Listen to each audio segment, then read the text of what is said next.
I should stop spending so much time on social media, you say to yourself.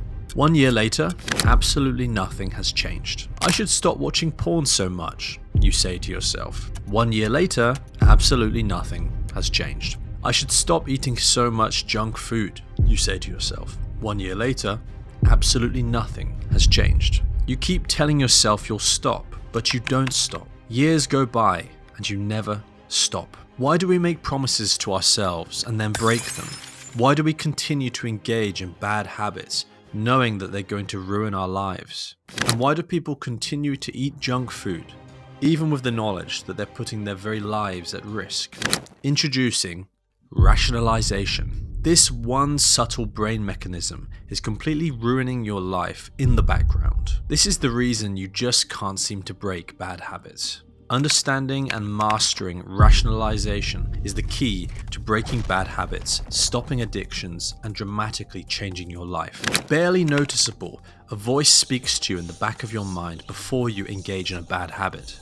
This voice will tell you a story as to why engaging in this bad habit is justified. It happens in a flash. Within a split second, you create a quick story as to why eating another cheeseburger is justified. Without thinking much about it, you're at the McDonald's counter placing your order.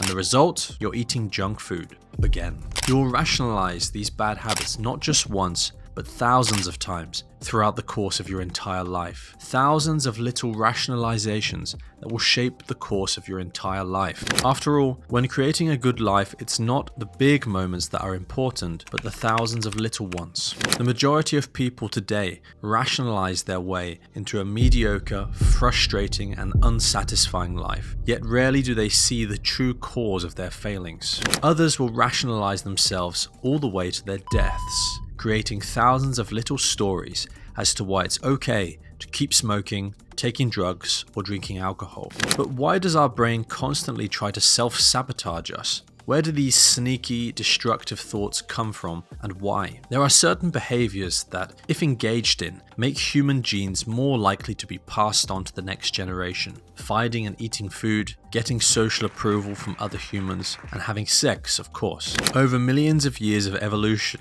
the human brain grew a dopamine reward system around these particular actions. Over a huge span of time, humans whose brains rewarded them with feel-good dopamine chemicals passed on their genes. Your brain wants you to engage in behaviors that give you dopamine because it believes this will help you survive and pass on your genes. And it will do anything it possibly can to make you do so. What the deepest, oldest parts of your brain don't understand, unfortunately, is that we don't live in the jungle anymore. We are surrounded by artificial, supernormal stimuli that were created not by nature, but by other humans. For example, digital pornography, sugar-filled junk food, images of friends on social media, or nicotine stuffed into a cigarette. These supernormal stimuli trick the deepest, oldest parts of our brain into thinking that engaging in these behaviors will help you to survive and pass on your genes. So it will tell you sneaky little stories, little rationalizations in order to persuade you to engage in these behaviors.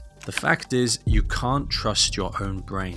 Your brain will lie to you, it will argue with you, and it will create every justification and every rationalization it can to get you to engage in this dopamine-producing behavior. When a thought comes into your mind, it needs to be treated with suspicion and analyzed, because frankly, the older parts of your brain are a little bit dumb and can't distinguish between good, healthy dopamine sources and harmful artificial ones. That's why you continue to rationalize bad habits. So how do we take control of these bad habits? How do we stop rationalization from self-sabotaging our lives into keeping them mediocre? You need to notice when your brain is trying to rationalize bad habits to you. Notice the little stories that your brain tells you when you're thinking of buying junk food, when you're thinking of watching pornography, when you're thinking of smoking a cigarette. Notice that your brain tells you little stories to try to persuade you and convince you that indulging in the bad habit is perfectly fine,